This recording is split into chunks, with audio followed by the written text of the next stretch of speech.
Vladimir Putin has a lot of enemies. So how does he protect himself? In this video, we'll look at 4 of the Kremlin's security measures: a rolling fortress, orchestrated chaos in the skies, a ghost train straight out of a James Bond movie, and sophisticated deception tactics. Together, they tell a story about the Russian state and its increasingly paranoid leader. Since 2000, Vladimir Putin has spent most of his time here in Novo Ogoryovo. But the Russian president also often stays at this luxury residence in Valdai, and he's believed to own this opulent estate in Crimea, a summer residence in Sochi, and a palace at Cape Idokopas. To move between these locations or attend state visits, Putin needs to travel, and that's when he's most vulnerable. He's protected around the clock by both visible and covert security forces. But the Kremlin relies on one thing above all: unpredictability. This is Putin's car, an Aurus Senate limousine. The interior is fitted with luxury features, genuine leather, plush seating, and a minibar. But more importantly, it's a fortress on wheels. Imagine this. Putin is on his way to Moscow. Suddenly, a group of attackers opens fire. But the limo is heavily armored, designed to withstand high-caliber rounds and reportedly even armor-piercing ammunition. Their bullets have no effect, so the attackers throw a hand grenade. Even then, the limo stays intact and barrels forward as if nothing happened. The fuel tank is fortified against explosions. The tires are fire-resistant and reinforced. Even if all 4 were destroyed, the car could keep on driving. The limo is incredibly heavy, 6.5 tons, but it's surprisingly fast. It's powered by a 4.4-litre V8 twin-turbo engine, supported by a hybrid powertrain. In an emergency, it can accelerate to 100 km an hour in 12 seconds and reach top speeds of up to 170. The cabin has its own air filtration system, so even a gas attack probably wouldn't have an effect. There's an emergency exit too. Putin's limo is extremely secure, but for longer distances he prefers another means of transport. Putin is flying to North Korea for a state visit. He's on board an Ilyushin Il-96. The model was developed in the Soviet Union back in the 1980s. Technically, it's considered outdated. The long-haul jet still has 4 engines, but Putin continues to rely on it. His customized version is known as the Flying Kremlin, and it's equipped for maximum comfort. The presidential jet is stocked with a king-size bed, a conference room, a dining area, and a personalized gym. Even at 10,000 meters, security remains the top priority. The Flying Kremlin reportedly has its own advanced communications array, missile defense system, and emergency escape pod. When necessary, it's escorted by fighter jets. The Flying Kremlin is said to be just one of 4 identical presidential planes. Whenever Putin flies abroad on official business, the 3 clone aircraft also take off. They all follow different routes, making it difficult to track Putin's exact movements. But even this elaborate tactic has a weakness. It's relatively easy to track an airplane, right? This is Russian investigative journalist, Ilya Rozdestvensky.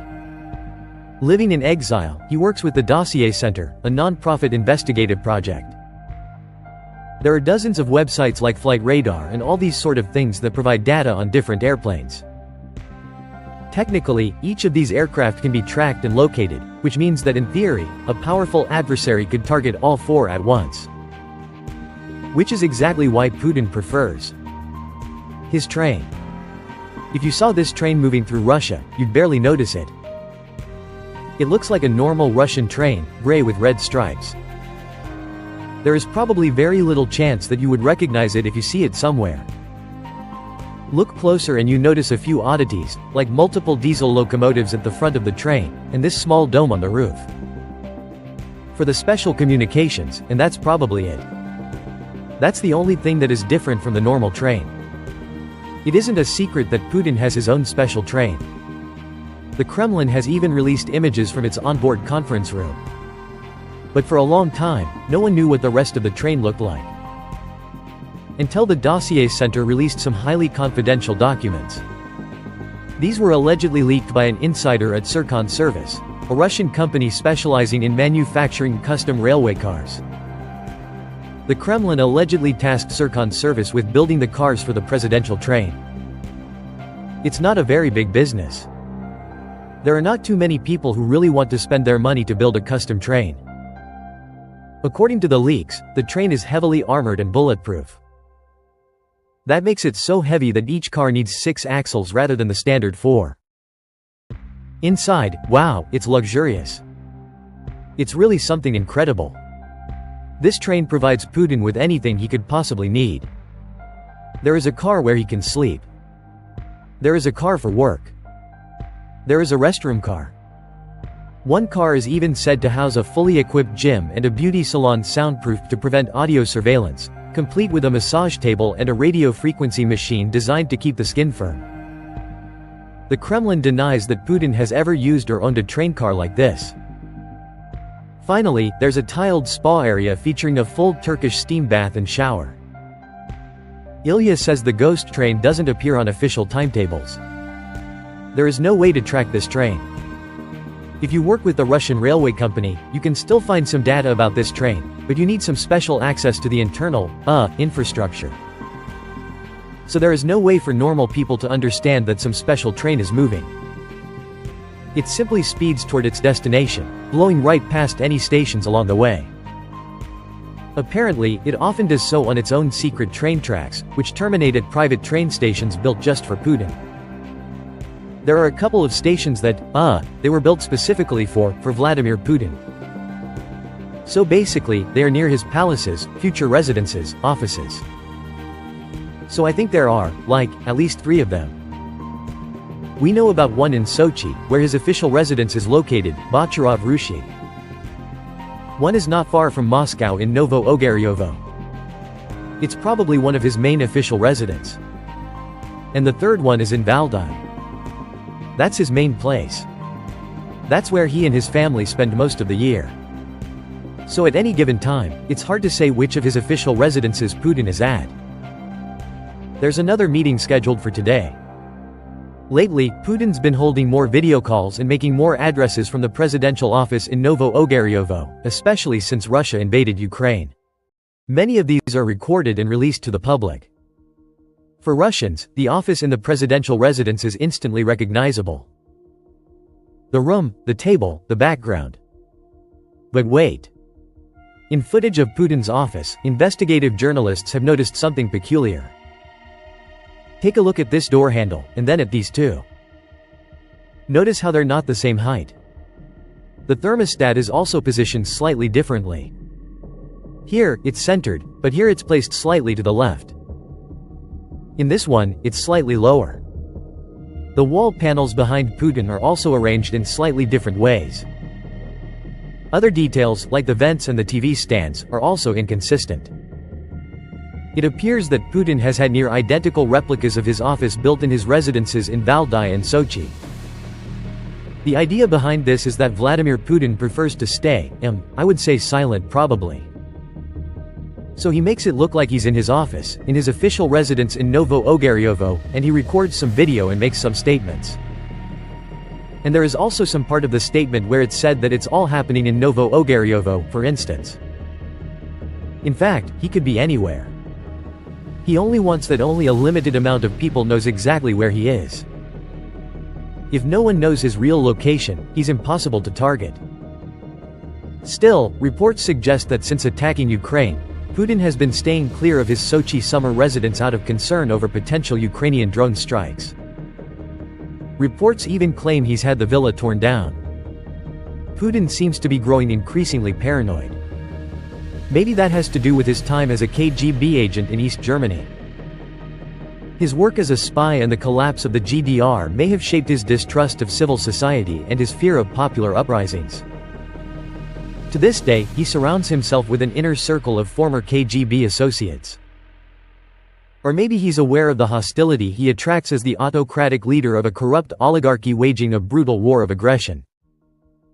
Or maybe it's the idea that his political opponents are actively plotting to overthrow him, a notion Putin's own intelligence services often encourage. Or maybe it's that Ukrainian intelligence services operate deep behind enemy lines, and Ukrainian drones are a growing threat. Putin seems afraid. Afraid of attacks, of betrayal, and of losing control. More than ever, he seems to be isolating himself. A lot of people would like to kill him. So there is, some strong proof that probably he should care about his security. During meetings, long tables keep his guests several meters away from him. His meals are prepared by personal chefs who use only ingredients they provide themselves. Before being served, each meal is tested for poison in a portable lab. When he travels abroad, Putin's bodyguards reportedly even collect his excrement, then take it back to Russia with them to prevent foreign powers from gathering intel on his health. You can't just have this meeting with him and tell him everything he needs and discuss things. He's not just a regular president of a regular country, right? He prefers to micromanage everything, and he believes that one of his resources, true resource for his power, is that he's the only one who makes all the decisions. So that is why the people who hasn't access to him, they're more powerful. The people that don't have this access, they don't have any power. And he's the source of this power. That's like his secret idea. Being isolated is one of the key elements of his presidency. According to Ukraine's former head of military intelligence, Putin has no less than 3 body doubles. These men are said to have undergone plastic surgery to look just like him. Apparently, the only thing giving them away is their height, their body language, and their earlobes. The Kremlin denies these claims. A few years ago, we had an interview with Gleb Karakolov. He was an officer, and he was working in the security service, which is called Federal Guard Service. They provide protection for Russian president. He told us in this interview that, well, actually, there is no double, like a real double, but there was some kind of a cover operations. Colleagues of Karakolov, they took an airplane, they took the car, they put it someone who looked kind of like Vladimir Putin, and they made sure that everybody could see that the car goes to the plane, somebody leaves the car, goes to the airplane, and then this plane flies somewhere, for instance, to Moscow. But the real Vladimir Putin stays in Sochi, and he does whatever he wants. With or without doppelgangers, Putin operates within a system of maximum security. He travels in one of the most secure cars on the planet and moves along secret routes. He rides a ghost train and addresses the public from identical replicas of his office. And yet it seems like there's one thing all these measures just can't give him: the sense of safety.